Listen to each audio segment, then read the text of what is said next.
ৰঙিয়াত সংঘটিত হৈছে এক ভয়ংকৰ অগ্নিকাণ্ড। পবিত্ৰ ৰমজান মাহ চলি থকাৰ মাজতেই ৰঙিয়াৰ গাঁওৰবাহা আৰক্ষী চকীৰ অন্তৰ্গত ধুলাবৰী দলংঘাটত যোৱা নিশা সংঘটিত হৈছে এক ভয়ংকৰ অগ্নিকাণ্ডৰ ঘটনা।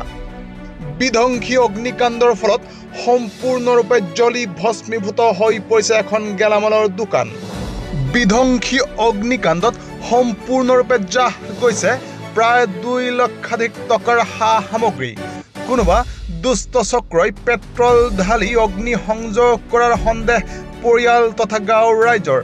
ইফালে গাঁওৰবাহা আৰক্ষী চকীৰ ভাৰপ্ৰাপ্ত আৰক্ষী বিষয়া উপস্থিত হৈছেহি ঘটনাস্থলীত আৰু ঘটনাৰ উচিত তদন্ত কৰিব বুলি আশ্বাস প্ৰদান কৰিছে পৰিয়ালৰ লোকক। যোগাযোগটো কৰা হোৱা নাই ৰাইজেই মানে মাটি চাটি ধুলাই ফেলে যেনেকে মই টাইমটো চাব নোৱাৰিলো ভালকে 11টামান বাজিছে। গাঁওটোৰ নাম ধুলাবৰী। ৰাতি 10:50 মান বজাত এতিয়া অলপ কান্দাৰ আৱাজ পাইছো। মই কান্দাৰ আৱাজ পাই ফেলে মই জাপ মাৰি উঠছো। ইফালে মোৰ ঘৰৰ কুকুৰো কান্দি উঠছি। জাপ মাৰি উঠাৰ পিছতে ঘৰৰ কোনোফালে চাই ইফালে ৰঙা হৈ দেখা পাই আছে। মই তাৰপৰা মই এনে কান্দি দিছো, জুই লাগছে আগবাঢ়িয়া, খালি এইটো কৈ মই দাউৰি আহি আছো। আহি ফেলে বাটত মই এতিয়া মানে 3জন মানুহ লাগ পাইছো, 3জন বা 4জন মানুহ আছিল। ৰিয়াজ আছে আৰু আমাৰ এই বাইদেউ এটা মাথাৰিত আছে আৰু আমাৰ ভাগিন এটা আছিল। তাৰপিছত আৰু এটা আছিল এই জেহেৰ আছিল। আহি ফেলে মই তাতে এটা বাঁহ এটা লৈছো, লৈ ফেলে মই বাঁহত দি আগত এই দোকানত কোব মাৰছো যে চাও বেৰাটো ভাঙিব পাৰো নেকি। এইখিনি কৰছো, কৰাৰ পিছত ৰাইজে আহি ফেলে গোট খাই ফেলে লগে কাছে জুইখিনি নুমাইছে আৰু কি। দোকানীজনৰ নাম কি? দোকানীজনৰ নাম হাইত আলী। আপোনালোকে আহি পোৱাতে কাৰোবাক দেখিছিল নেকি? নাই, আমি দেখা পোৱা নাই, আমি কাকো দেখা পোৱা নাই।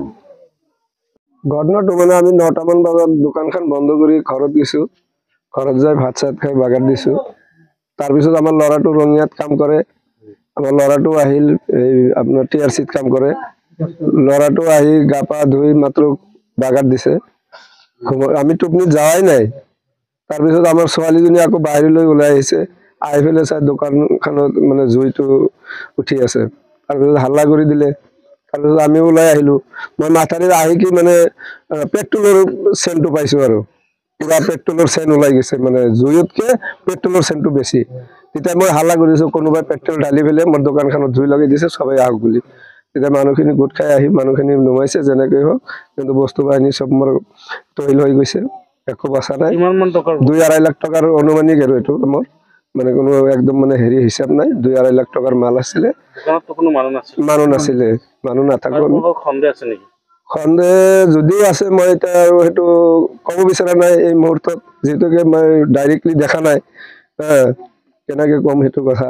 মানুহতো আছেই, শত্ৰু চলি আছে, সেইটো আৰু ওপৰৱালাই জানিব। সেইটো মানুহ নকৰিলে ইয়াতে পেট্ৰলৰ বটলো পোৱা গ'ল, ছাৰে লৈ গ'ল। আমাৰ এই IC ছাৰে আহিছিল কাৰোবাৰ পৰা, পেট্ৰলৰ বটল পাইছে, পেট্ৰলৰ বটল তেওঁ লৈ গৈছে। গতিকে এইটো মানুহৰ বাদে আৰু কোনো হেৰিয়ে নাই। পেট্ৰলৰ বটল ক'ৰ পৰা আহিব? মোৰ দোকানত পেট্ৰল বিক্ৰী নহয়। আপুনি কি বিচাৰে? এতিয়া মই এইটো নিজ তদন্ত এটা বিচাৰো আৰু যদি আপোনালোকৰ লাইভৰ যোগেদি যদি মোৰ কোনো এটা সকাহ কৰি দিব পাৰে, আমাৰ হয়তো চৰকাৰ আছে বা প্ৰশাসন বিষয়া আছে, তেওঁলোকে যদি মোৰ কিবা এটা হেৰি কৰি দিব বিচাৰে বা ইয়াৰ উচিত এটা তদন্ত দি যদি মোক এটা উপযুক্ত এটা বিচাৰ দিব পাৰে, মই তাকে আপোনালোকৰ লাইভৰ যোগেদি মই অনুৰোধ কৰোঁ।